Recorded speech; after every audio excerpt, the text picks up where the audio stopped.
Okay, we're going to get into Chris Bowen, his new name as the Grinch, who might be stealing Christmas. To discuss, you can now meet the latest Liberal to be pre-selected to take on the Teals. James Brown has been pre-selected for the seat of Mackellar. Great to see. Oh, we've just lost James for a sec. He'll be back in a minute, I'm sure. This is Bronwyn Bishop's old seat, so he'll try and unseat Sophie Scomps. And we're also going to bring in Menzies Research Centre Executive Director Dave Hughes. Great to see you, Dave. Hi, Sharri. Look, Peter Dutton today launched an attack on Labor for breaking their promise to reduce power bills by $275. We played those comments a little earlier in the show. Look, at the same time, the Daily Telegraph is asking readers to submit their best Christmas light displays in the suburb. This is an annual favourite where people drive from all over Sydney. I'm sure it's the case in other cities as well. People drive from all over to see the homes with the most spectacular Christmas light displays. But Dave, there's concerns that given how high people's power bills are, many families won't be able to afford to do this. I think it was actually 3 years ago to the day, Sharri, that Anthony Albanese first promised power bills would be reduced by $275 a year.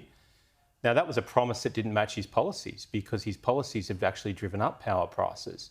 And what we've seen is less baseload power in the market, reliable baseload power that coal, gas and nuclear could provide.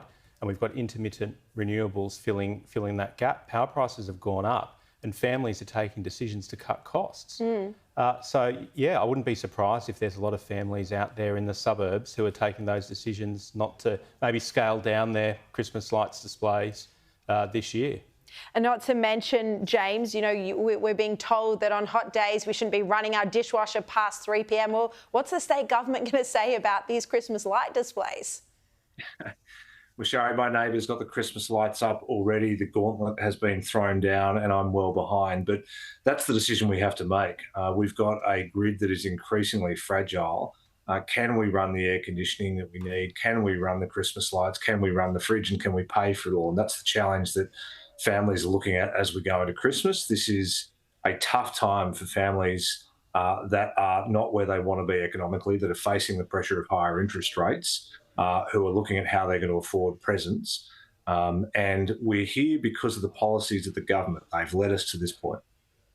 Yeah, it's a scary thought. And, I just worry, and I wish there was, maybe I'll try find out in the next few days, there's going to be children out there who the parents can't afford Christmas presents. So I think we need to find out what we can do to help those families in the next week and a half before we break for Christmas.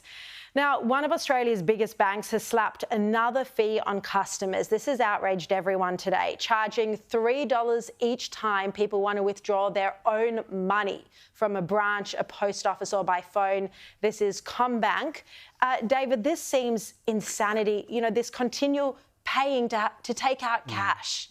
You can understand why people want to have easy access to cash in this day and age because of transaction fees and the like. I got a briefing from the Commonwealth Bank this afternoon on this issue. They say that there'll be exemptions for a lot of pensioners and people that have, I think, $2,000 coming into their account every month. So most wage earners will be exempt. And of course, people can feel free to shop around as well if they don't like it. If people even know how to go through the process of getting that exemption, sitting on hold for hours at a time. None of this is easy. Yeah, this is true. But yeah, it's the issue we face now. My barber only accepts cash because he's had enough with these transaction fees. Yeah, cost businesses a lot. Yeah, it's really frustrating for businesses as well. So this is why people are drawn to cash. I hope it doesn't create any issues for the most vulnerable as well, as we talk about those pensioners in particular who might not know how to use an ATM.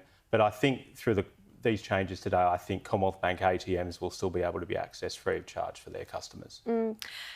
James, you're starting to do the rounds. I mentioned before that you've just been pre-selected as a Liberal candidate for Mackellar, Bronwyn Bishop's old seat. We just had her on the show. You're trying to knock off the Teal. Is this one of the issues that you're finding matters to people when you're door knocking? Yeah, thanks, Sharri. And it's a great honour to be stepping up in the seat where Bronwyn Bishop was a member for so long and she's still so loved by the community here. Pensioners, as David mentioned, are the ones who use cash the most. And a lot of them haven't moved into the world of internet banking. They like to go to a branch. They like to be able to get cash once a month across the teller counter and use that to pay their expenses. So this is another challenge for them to navigate. It's another hit on top of the surcharges that we're seeing. All of this adds up and creates pressure. I mean, the people I'm talking to are telling me that there is a lot going on beneath the surface at the moment, a lot of financial stress beneath the surface. And on the northern beaches, you've only got to look at the areas where people park their secondhand cars for sale on Pittwater and Barrenjoey roads.